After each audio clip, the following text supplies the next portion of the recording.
ਸਤਿ ਸ਼੍ਰੀ ਅਕਾਲ ਦੋਸਤੋ। ਭਾਰਤੀ ਵਾਯੂ ਸੈਨਾ ਇੰਡੀਅਨ 에ਅਰ ਫੋਰਸ ਨਾਲ ਸੰਬੰਧਿਤ ਕੁਝ ਜੌਬਸ ਨਿਕਲੀਆਂ ਹਨ ਜਿਨ੍ਹਾਂ ਵਿੱਚ ਤੁਸੀਂ ਅਪਲਾਈ ਕਰ ਸਕਦੇ ਹੋ। ਭਾਰਤੀ ਵਾਯੂ ਸੈਨਾ ਵਿੱਚ ਆਦਮੀ ਅਤੇ ਔਰਤ ਦੋਵਾਂ ਵਾਸਤੇ 1955 ਦੇ ਐਕਟ ਦੇ ਅਧੀਨ ਜੇਕਰ ਤੁਸੀਂ ਜੌਬ ਕਰਨਾ ਚਾਹੁੰਦੇ ਹੋ ਤਾਂ air force as commissioned officers in flying and ground duty technical ਅਤੇ ਨਾਨ ਟੈਕਨੀਕਲ ਬ੍ਰਾਂਚਸ ਵਿੱਚ ਅਲੱਗ-ਅਲੱਗ ਤਰ੍ਹਾਂ ਦੀਆਂ ਜੌਬਸ ਨਿਕਲੀਆਂ ਹੋਈਆਂ ਹਨ ਜਿਨ੍ਹਾਂ ਵਾਸਤੇ ਜੇਕਰ ਤੁਸੀਂ ਅਪਲਾਈ ਕਰਨਾ ਚਾਹੁੰਦੇ ਹੋ careerindianforce.cdac.in ਜਾਂ https://afcat.cdac.in ਇਹਨਾਂ ਵੈਬਸਾਈਟ ਤੇ ਉੱਪਰ ਜਾ ਕੇ ਤੁਸੀਂ ਰਜਿਸਟਰ ਕਰ ਸਕਦੇ ਹੋ। ਆਓ ਇਹਨਾਂ ਜੌਬਸ ਦੇ ਬਾਰੇ ਜਾਣਕਾਰੀ ਹਾਸਲ ਕਰਦੇ ਹਾਂ। Air force common admission test AFCAT 2023 NCC special entry 4 courses commencing in July 2024 ਇਹ ਜੌਬਸ ਨਿਕਲੀਆਂ ਹਨ ਜਿਨ੍ਹਾਂ ਵਾਸਤੇ ਤੁਸੀਂ ਅਪਲਾਈ ਕਰ ਸਕਦੇ ਹੋ। ਇਹ ਬੇਸਿਕਲੀ ਫਲਾਈਂਗ ਬ੍ਰਾਂਚ ਅਤੇ ਗਰਾਊਂਡ ਡਿਊਟੀ ਦੋ ਤਰ੍ਹਾਂ ਦੀਆਂ ਜਿਹੜੇ ਟੈਕਨੀਕਲ ਅਤੇ ਨਾਨ ਟੈਕਨੀਕਲ ਜੌਬਸ ਹਨ ਉਹਨਾਂ ਵਾਸਤੇ ਅਪਲਾਈ ਕਰਨ ਵਾਸਤੇ ਨੋਟੀਫਿਕੇਸ਼ਨ ਦਿੱਤਾ ਗਿਆ ਹੈ। Branches course number and vacancies AFCAT under ਸਾਡੇ ਕੋਲ ਫਲਾਈਂਗ ਗਰਾਊਂਡ ਡਿਊਟੀ ਅਤੇ ਗਰਾਊਂਡ ਡਿਊਟੀ ਨਾਨ ਟੈਕਨੀਕਲ ਇਹ ਵਾਲੀਆਂ ਬ੍ਰਾਂਚੇਸ ਹਨ। ਇਹਨਾਂ ਵਾਸਤੇ ਫਲਾਈਂਗ ਵਾਸਤੇ 5 ਇਹ ਮੈਨਸ ਵਾਸਤੇ ਰੱਖੀਆਂ ਗਈਆਂ ਹਨ ਅਤੇ ਵੂਮਨ ਵਾਸਤੇ 6 ਪੋਸਟਾਂ ਹਨ। ਇਸੇ ਤਰੀਕੇ ਨਾਲ ਜੇ ਗਰਾਊਂਡ ਡਿਊਟੀ ਦੇ ਵਿੱਚ ਆਪਾਂ ਅਪਲਾਈ ਕਰਨਾ ਚਾਹੁੰਦੇ ਹਾਂ ਤੇ ਉਹਦੇ ਵਾਸਤੇ 98 ਅਤੇ 38 ਤੇ ਦੂਸਰੀ ਤਰਫ ਵੂਮਨ ਵਾਸਤੇ 11 ਅਤੇ 4 ਪੋਸਟਾਂ ਦਿੱਤੀਆਂ ਗਈਆਂ ਹਨ। ਇਸੇ ਤਰੀਕੇ ਜੇਕਰ ਤੁਸੀਂ ਗਰਾਊਂਡ ਡਿਊਟੀ ਨਾਨ ਟੈਕਨੀਕਲ ਵਾਸਤੇ ਅਪਲਾਈ ਕਰਨਾ ਚਾਹੁੰਦੇ ਹੋ ਤੇ ਉਹਦੇ ਵਾਸਤੇ ਵੀ ਅਲੱਗ-ਅਲੱਗ ਤਰ੍ਹਾਂ ਦੀਆਂ ਜੌਬਸ ਜੋ ਨੰਬਰ ਆਫ ਜੌਬਸ ਹਨ ਉਹ ਸਾਹਮਣੇ ਤੇ ਦਿੱਤੀਆਂ ਗਈਆਂ ਹਨ। ਤੁਸੀਂ ਇਹਨਾਂ ਨੂੰ ਪੜ੍ਹ ਸਕਦੇ ਹੋ ਤੇ ਆਪਣੇ ਅਕੋਰਡਿੰਗਲੀ ਚੂਜ਼ ਕਰ ਸਕਦੇ ਹੋ। ਅਤੇ NCC ਸਪੈਸ਼ਲ ਐਂਟਰੀ ਵਾਸਤੇ ਵੀ ਫਲਾਈਂਗ ਦੇ ਅੰਡਰ ਜਿਹੜੀਆਂ ਆ ਉਹ ਜੌਬਸ ਨਿਕਲੀਆਂ ਹਨ। ਏਜ ਲਿਮਿਟ ਜੇਕਰ ਤੁਸੀਂ ਫਲਾਈਂਗ ਬ੍ਰਾਂਚ ਵਾਸਤੇ ਅਪਲਾਈ ਕਰਨਾ ਚਾਹੁੰਦੇ ਹੋ 20 ਤੋਂ 24 ਸਾਲ ਤੁਹਾਡੀ 1 ਜੁਲਾਈ 2024 ਤੱਕ ਜਿਹੜੀ ਹੈ ਤੁਹਾਡੀ ਏਜ ਹੋਣੀ ਚਾਹੀਦੀ ਹੈ। ਭਾਵ ਜੇ ਤੁਸੀਂ 2 ਜੁਲਾਈ 2000 ਤੋਂ 1 ਜੁਲਾਈ 2004 ਦੇ ਵਿੱਚ ਤੁਸੀਂ ਪੈਦਾ ਹੋਏ ਹੋ ਤਾਂ ਤੁਸੀਂ ਇਹਨਾਂ ਜੌਬਸ ਵਾਸਤੇ ਅਪਲਾਈ ਕਰ ਸਕਦੇ ਹੋ। ਗਰਾਊਂਡ ਡਿਊਟੀ ਟੈਕਨੀਕਲ ਅਤੇ ਨਾਨ ਟੈਕਨੀਕਲ ਵਾਸਤੇ 20 ਤੋਂ 26 ਸਾਲ ਦੀ ਏਜ ਲਿਮਿਟ ਹੈ ਤੇ ਜੇ ਤੁਸੀਂ 2 ਜੁਲਾਈ 1998 ਤੋਂ 1 ਜੁਲਾਈ 2004 ਦੇ ਵਿੱਚ ਬਰਥ ਹੋਇਆ ਹੈ ਤਾਂ ਤੁਸੀਂ ਇਹਨਾਂ ਜੌਬਸ ਵਾਸਤੇ ਅਪਲਾਈ ਕਰ ਸਕਦੇ ਹੋ।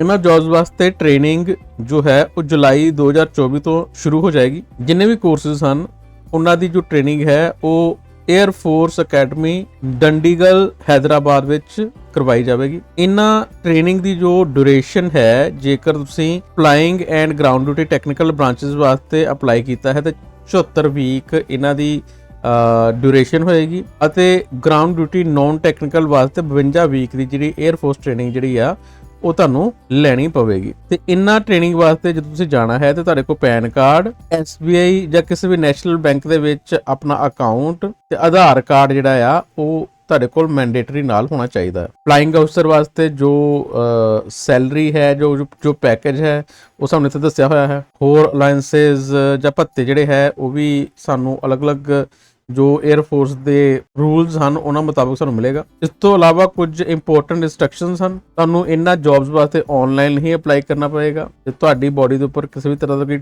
ਟੈਟੂ ਜਿਹੜਾ ਉਹ ਨਹੀਂ ਬਣਿਆ ਹੋਣਾ ਚਾਹੀਦਾ। ਜੇ ਬਣਿਆ ਹੋਏਗਾ ਤੇ ਉਹ ਤੁਹਾਡੇ ਵਾਸਤੇ ਪ੍ਰੋਬਲਮ ਕ੍ਰੀਏਟ ਕਰ ਸਕਦਾ ਹੈ। ਇਹਨਾਂ ਜੌਬਸ ਵਾਸਤੇ ਜੇ ਤੁਸੀਂ ਅਪਲਾਈ ਕਰਨਾ ਚਾਹੁੰਦੇ ਹੋ ਤਾਂ ਤੁਹਾਨੂੰ 250 ਰੁਪਇਆ ਜਿਹੜਾ ਹੈ ਉਹ ਫੀਸ ਵੀ ਜਮ੍ਹਾਂ ਕਰਵਾਉਣੀ ਪਏਗੀ। ਇਹ ਐਗਜ਼ਾਮੀਨੇਸ਼ਨ ਫੀਸ ਹੈ ਤੇ ਤੁਸੀਂ ਜੋ ਰਜਿਸਟ੍ਰੇਸ਼ਨ ਕਰੋਗੇ ਤੇ ਉਹਦੇ ਵਿੱਚ ਤੁਹਾਨੂੰ 250 ਰੁਪਇਆ ਫੀਸ ਜਿਹੜੀ ਇਹਦੀ ਜਮ੍ਹਾਂ ਕਰਵਾਉਣੀ ਪਏਗੀ। ਤੇ ਇਹ ਜਿੰਨੀਆਂ ਵੀ ਪੋਸਟ ਹਨ ਇਹ ਸਾਰੀਆਂ ਅਨਮੈਰਿਡ ਪਰਸਨਸ ਵਾਸਤੇ ਆ ਵੀ ਜੇਕਰ ਤੁਸੀਂ ਮੈਰਿਡ ਹੋ ਤੇ ਤੁਸੀਂ ਇਹਨਾਂ ਜੌਬ ਵਾਸਤੇ ਅਪਲਾਈ ਨਹੀਂ ਕਰ ਸਕਦੇ।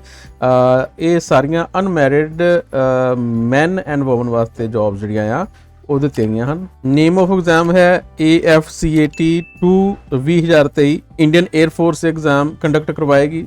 Ground duty non technical gazetted ਅਫਸਰ ਵਾਸਤੇ ਹੈ ਤੇ ਵੈਕੈਂਸੀਜ਼ ਦੀ ਜਿਹੜੀ ਗਿਣਤੀ ਹੈ 276 ਹੈ। ਇਹ ਨੈਸ਼ਨਲ ਲੈਵਲ ਤੇ ਐਗਜ਼ਾਮ ਕਰਵਾਇਆ ਜਾਏਗਾ। ਡਿਫੈਂਸ ਜੌਬ ਦੀ ਕੈਟੇਗਰੀ ਵਿੱਚ ਇਹ ਜੌਬ ਆਉਂਦੀ ਹੈ। ਆਨਲਾਈਨ ਹੀ ਇਹਦੇ ਵਾਸਤੇ ਅਪਲਾਈ ਕੀਤਾ ਜਾ ਸਕਦਾ ਹੈ ਤੇ ਰਜਿਸਟ੍ਰੇਸ਼ਨ ਦੀ ਡੇਟ ਜੋ ਹੈ ਉਹ 1 ਜੂਨ ਤੋਂ ਲੈ ਕੇ 30 ਜੂਨ ਤੱਕ ਇਹਦੀ ਡੇਟ ਦਿੱਤੀ ਗਈ ਹੈ। ਇਹਦੇ ਵਿੱਚ ਤੁਸੀਂ ਅਪਲਾਈ ਕਰ ਸਕਦੇ ਹੋ ਤੇ ਐਗਜ਼ਾਮ ਜਿਹੜਾ ਹੈ ਉਹ ਵੀ ਆਨਲਾਈਨ ਹੀ ਹੋਏਗਾ। ਕੰਪਿਊਟਰ ਬੇਸਡ ਟੈਸਟ ਜਿਹੜਾ ਆ ਉਹ ਇਸ ਜੌਬ ਵਾਸਤੇ ਕਰਵਾਇਆ ਜਾਏਗਾ। ਐਗਜ਼ਾਮ ਦੀ ਜੋ ਲੈਂਗੁਏਜ ਹੈ ਉਹ ਇੰਗਲਿਸ਼ ਹੋਏਗੀ। ਇੰਪੋਰਟੈਂਟ ਡੇਟਸ ਹਨ ਇਹਨਾਂ ਵਾਸਤੇ ਜਿੱਦਾਂ ਕਿ ਆਪਾਂ ਪਹਿਲਾਂ ਦੱਸਿਆ ਕਿ ਇਹਦਾ ਨੋਟੀਫਿਕੇਸ਼ਨ ਜੋ ਹੈ ਉਹ 1 ਜੂਨ ਨੂੰ ਕੀਤਾ ਗਿਆ ਹੈ ਤੇ ਜੋ ਫਾਰਮ ਭਰਨ ਦੀ ਜਾਂ ਐਪਲੀਕੇਸ਼ਨ ਫਾਰਮ ਦੀ ਡੇਟ ਜੋ ਹੈ ਉਹ 1 ਜੂਨ 2023 ਤੋਂ ਸ਼ੁਰੂ ਹੋ ਚੁੱਕੀ ਹੈ ਤੇ ਲਾਸਟ ਡੇਟ ਜੋ ਹੈ ਉਹ 30 ਜੂਨ 2023 ਹੈ। ਇਹ AFCAT-CDAC.AFST ਦੀ ਜਿਹੜੀ ਵੈਬਸਾਈਟ ਹੈ ਉਹ ਅਸੀਂ ਖੋਲ ਚੁੱਕੇ ਹਾਂ ਤੇ 에ਅਰ ਇੰਡੀਅਨ 에ਅਰਫੋਰਸ ਦੀ ਵੈਬਸਾਈਟ ਖੁੱਲ ਚੁੱਕੀ ਹੋਈ ਹੈ। ਹੁਣ ਤੁਸੀਂ AFCAT ਵੈਬਸਾਈਟ ਤੇ ਜਾਓਗੇ ਤੇ ਇੱਥੇ ਕੈਂਡੀਡੇਟ ਲੌਗਇਨ ਹੈ ਤੇ ਤੁਸੀਂ ਇੱਥੇ ਦੇਖ ਸਕਦੇ ਹੋ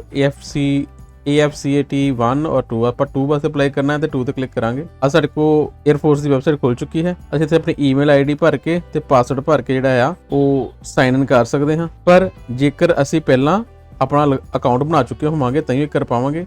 ਜੇਕਰ ਤੁਸੀਂ ਅਕਾਊਂਟ ਨਹੀਂ ਬਣਾਇਆ ਤਾਂ ਤੁਸੀਂ ਪਹਿਲਾਂ ਸਾਈਨ ਅਪ ਤੇ ਕਲਿੱਕ ਕਰੋਗੇ ਤੇ ਸਾਈਨ ਅਪ ਤੇ ਕਲਿੱਕ ਕਰਕੇ ਤੁਸੀਂ ਇੱਥੇ ਆਪਣਾ 10ਵੀਂ ਦੇ ਅਕੋਰਡਿੰਗਲੀ ਨਾਮ ਭਰੋਗੇ, ਆਪਣੀ ਜੋ ਚੱਲ ਰਹੀ ਈਮੇਲ ਆਈਡੀ ਜਿਹਦਾ ਤੁਹਾਡੇ ਕੋਲ ਪਾਸਵਰਡ ਹੋਵੇ ਉਸ ਈਮੇਲ ਆਈਡੀ ਨੂੰ ਭਰੋਗੇ, ਆਪਣਾ ਚੱਲਦਾ ਹੋਇਆ ਮੋਬਾਈਲ ਨੰਬਰ ਵੀ ਭਰੋਗੇ ਤੇ ਜਨਰੇਟ OTP ਤੇ ਕਲਿੱਕ ਕਰੋਗੇ ਤੇ ਤੁਹਾਨੂੰ ਇੱਕ OTP ਆਏਗਾ ਜੋ ਤੁਹਾਨੂੰ ਇੱਥੇ ਭਰਨਾ ਪਏਗਾ। ਤੇ ਹੁਣ 2 OTP ਤੁਹਾਨੂੰ ਆਣਗੇ, ਇੱਕ ਈਮੇਲ ਆਈਡੀ ਤੇ ਆਏਗਾ ਤੇ ਇੱਕ ਮੋਬਾਈਲ ਨੰਬਰ ਤੇ ਆਏਗਾ। ਉਹ ਦੋਵੇਂ OTP ਤੁਸੀਂ ਇੱਥੇ ਭਰ ਕੇ ਇੱਕ ਕੈਪਚਾ ਭਰ ਕੇ ਸਾਈਨ ਅਪ ਕਰ ਸਕਦੇ ਹੋ। ਸਾਈਨ ਅਪ ਕਰ ਲੋਗੇ ਤੇ ਤੁਹਾਨੂੰ ਇੱਕ ਜੋ ਰਜਿਸਟ੍ਰੇਸ਼ਨ ਨੰਬਰ ਹੈ ਜਾਂ ID ਹੈ ਉਹ ਮਿਲ ਜਾਏਗੀ ਤੇ ਉਹਦੇ ਜਰੀਏ ਅਸੀਂ ਸਾਈਨ ਇਨ ਕਰ ਪਾਵਾਂਗੇ। ਆਪਣਾ ਈਮੇਲ ਆਈਡੀ ਭਰਾਂਗੇ ਤੇ ਪਾਸਵਰਡ ਭਰ ਕੇ ਕੈਪਚਾ ਭਰ ਕੇ ਸਾਈਨ ਇਨ ਕਰ ਲਾਂਗੇ ਤੇ ਉਸ ਤੋਂ ਬਾਅਦ ਵਿੱਚ ਸਾਡੇ ਕੋਲ ਐਪਲੀਕੇਸ਼ਨ ਫਾਰਮ ਖੁੱਲ ਜਾਏਗਾ ਜਿਹਨੂੰ ਭਰ ਕੇ ਅਸੀਂ ਇਹਨਾਂ ਜੌਬਸ ਵਾਸਤੇ ਅਪਲਾਈ ਕਰ ਸਕਦੇ ਹਾਂ। ਜੇ ਤੁਸੀਂ ਲੌਗਇਨ ਕਰ ਲੋਗੇ ਤਾਂ ਉਹਦੇ ਵਿੱਚ ਤੁਹਾਨੂੰ ਆਪਣੀ ਐਜੂਕੇਸ਼ਨਲ ਕੁਆਲੀਫਿਕੇਸ਼ਨ ਤੇ ਹੋਰ ਆਪਣੀ ਪਰਸਨਲ ਜਾਣਕਾਰੀ ਭਰਨੀ ਪਵੇਗੀ ਤੇ ਉਸ ਤੋਂ ਬਾਅਦ ਤੁਸੀਂ ਜਿਹੜੀ ਇਹਦੀ ਐਪਲੀਕੇਸ਼ਨ ਫੀ ਹੈ ਉਹ online debit card, credit card ਜਾਂ UPI ਦੇ ਥਰੂ ਪੇ ਕਰ ਸਕਦੇ ਹੋ। ਉਸ ਤੋਂ ਬਾਅਦ ਤੁਹਾਨੂੰ ਇੱਕ ਆਪਣੀ ਫੋਟੋਗ੍ਰਾਫ ਤੇ ਸਿਗਨੇਚਰ ਵੀ ਅਪਲੋਡ ਕਰਨਾ ਪਵੇਗਾ। ਫਿਰ ਤੁਹਾਡੀ ਕੁਆਲੀਫਿਕੇਸ਼ਨ ਤੇ ਹੋਰ ਤੁਹਾਡੇ ਰਿਕੁਆਇਰਡ ਜਿਹੜੇ ਡਾਕੂਮੈਂਟਸ ਹਨ ਉਹ ਵੀ ਤੁਹਾਨੂੰ ਸਕੈਨ ਕਰਕੇ ਨਾਲ ਅਪਲੋਡ ਕਰਨੇ ਪੈਣਗੇ ਤੇ ਫਿਰ ਤੁਸੀਂ ਆਪਣੀ ਐਪਲੀਕੇਸ਼ਨ ਸਬਮਿਟ ਕਰ ਦੋਗੇ ਤੇ